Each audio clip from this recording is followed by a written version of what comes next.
తెచ్చుకున్నాం. కానీ మనం కలలు కన్న తెలంగాణ వచ్చి 12 ఏళ్ళైనా ఇంకా కూడా మనకు రాలేదు. ఏమేం కలలతో తెలంగాణ తెచ్చుకున్నామో ఆ కలలన్నీ ఇంకా నిజం కాలేదు. మరి తెలంగాణ ఉద్యమ రథం, ఆనాటి ఉద్యమ రథసారథి కేసీఆర్ గారి నేపథ్యంలో తెలంగాణ ఉద్యమ రథం ఎక్కడో దారి తప్పింది. తెలంగాణ ప్రజల ఆర్తిని అది అర్థం చేసుకోలేకపోయింది. డెఫినెట్గా సామాజిక తెలంగాణ రథచక్రం అనేది విరిగి ముక్కలైపోయింది. ఒక కొత్త రాష్ట్రం వచ్చిన తర్వాత ఏ తరహా అయితే పని జరగాలో, ఏ తరహా అయితే పనులు ప్రారంభించుకోవాలో అవి జరగలేదని చెప్పడానికి ఒక ఇంత బాధపడతా ఉన్నాను. ఆనాడు ఏమనుకున్నాం, తెలంగాణ రాష్ట్రం వస్తే మనందరి బానిస సంఖ్యలు పోతాయి అనుకున్నాం. కానీ రైతులకు బేడీలు పడ్డాయి, ఇసుక దందా మీద ప్రేమతోని నేరెళ్ళల దళితులకు దెబ్బలు పడ్డాయి, చావులైనాయి. ఒకరిద్దరు కలిసి మాట్లాడుకోవాలంటే ఎవరు ఫోన్ ఎక్కడ మానిటర్ చేస్తుండ్రో అని భయం, వ్యక్తిగత స్వేచ్ఛ లేదు. దారుణమైనటువంటి నిఘా నీడలో తెలంగాణ అంతా కూడా బతికింది. ఇది వాస్తవం. మనం అనుకున్న కలల తెలంగాణ రాలేదన్నది ముమ్మాటికి వాస్తవం.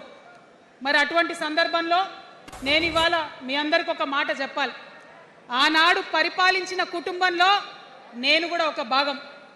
ఆనాడు పరిపాలించిన కుటుంబంలో ఒక భాగమైనందుకు కొన్ని విషయాలకు నేను సిగ్గుపడతా ఉన్నాను. తెలంగాణ ప్రజల్ని క్షమించమని కూడా కోరుతా ఉన్నాను. కానీ తెలంగాణ సాధించినందుకు మాత్రం చాలా గర్వపడుతున్నాను. నా జన్మ ధన్యమైందని చెప్పి భావిస్తూ ఉన్నాను. మరి అనేకమైనటువంటి తప్పులు జరిగినాయి, అనేకమైనటువంటి నేరాలు జరిగినాయి. అనుకున్నటువంటి తెలంగాణ సాధించుకోలేదు. మరి ఆ తప్పులో ఎక్కడో ఒక దగ్గర నాకు భాగం ఉందని చెప్తున్నప్పుడు మరి కేవలం క్షమాపణ చెప్తే సరిపోతుందా?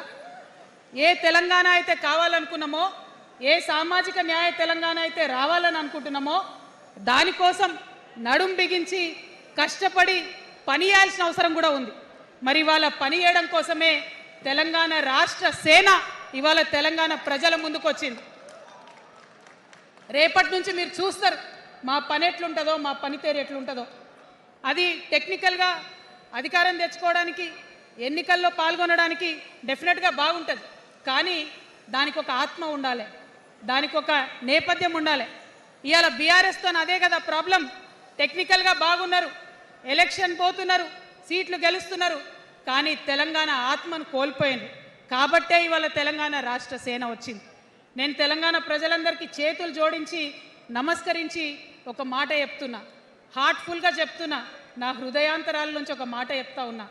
నేను తెలంగాణలో ఉన్న 3.5 కోట్ల మంది తెలంగాణ బిడ్డలందరికీ ఒక అమ్మగా పరిణితి చెందాలనుకుంటున్నా.